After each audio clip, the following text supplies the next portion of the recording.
Hello students, myself Professor Ankur.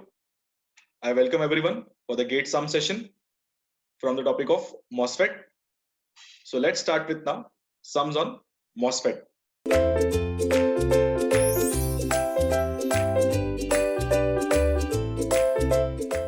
So we have a question here.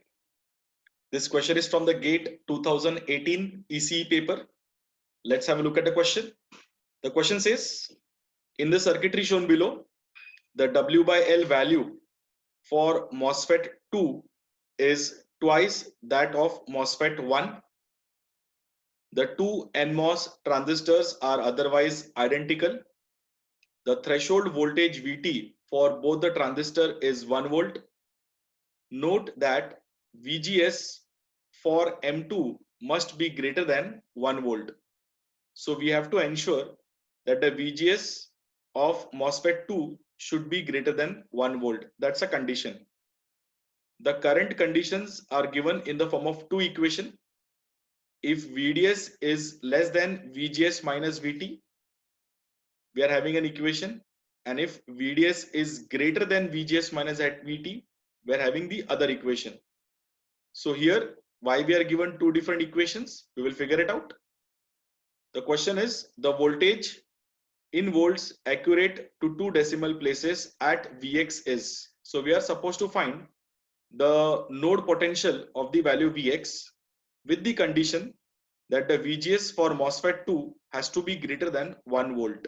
So this should be satisfied. So now the first thing we understood from this entire situation is we are given two equations of drain current. The two equations are given because the MOSFET has the capacity to operate in the linear region, that is the triode region, or in the saturation region, that is the amplification region. So now we need to first figure out in which region these two transistors are operating, and for that we need to go for a small understanding. Let's start with the solution. So here, when I talk about both the MOSFETs are actually N MOSFETs.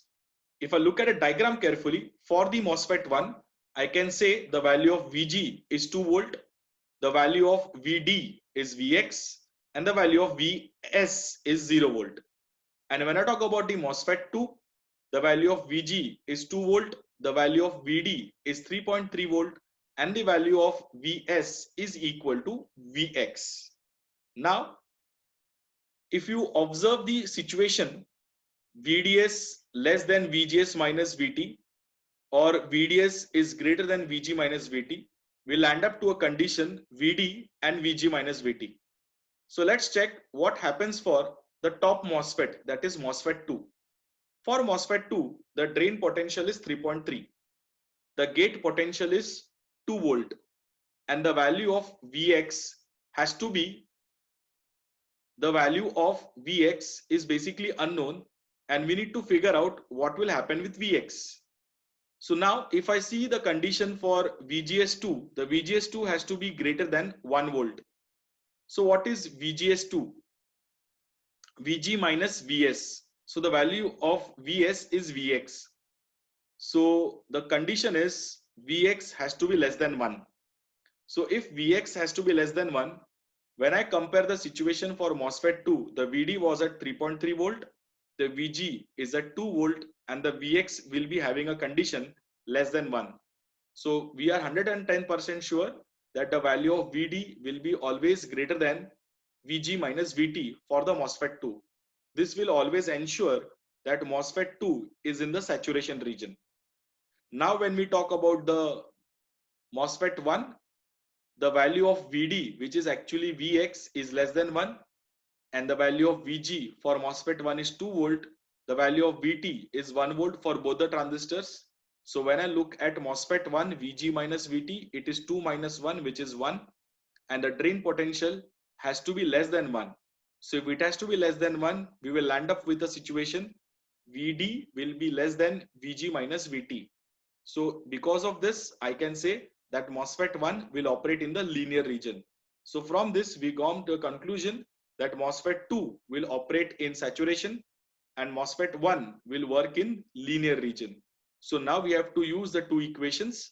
Now the advantage that we get here is whatever is the drain current of MOSFET 2, same is the drain current of MOSFET 1. So obviously I need to equate both the drain currents, but the drain current formulas are actually different for both the MOSFET, because MOSFET 2 is in saturation and MOSFET 1 is in linear. So we got the condition where we are actually equating the drain currents for both of them. Now here we need to consider an important impact which is given in the data. The W by L of MOSFET 2 is twice of MOSFET 1.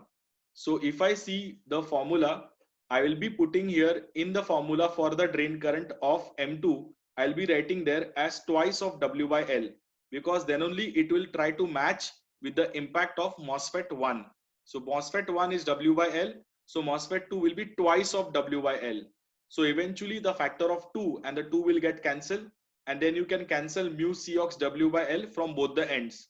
So we are left out with the left hand side equation, VGS minus VT the whole square for MOSFET 2 will be equal to the right hand side equation, VGS minus VT bracket VDS minus VDS square by 2. So now we just need to put what happens for the every terminal potential. So once we substitute the terminal potential logic, where ID2 SAT is going to be equal to ID1 linear, we are just going for VGS of MOSFET 2, where MOSFET 2 is VG minus VS. So VG is going to be 2 volt, VS is basically Vx, and the Vt is 1. So we got the left hand side formula as 2 minus Vx minus 1 the whole square is equal to the right hand side, where VGS is Vg minus Vs. So the Vg is 2 volt, Vs is 0, and then the Vt value is 1 volt. So 2 minus 1, and the value of VDS is Vx. So we are putting it as Vx minus VDS square by 2. So as I've said, the VDS is Vx. So it is going to be Vx square by 2. So now on solving, you will get the two values of Vx, which will be 1.57 and 0.42.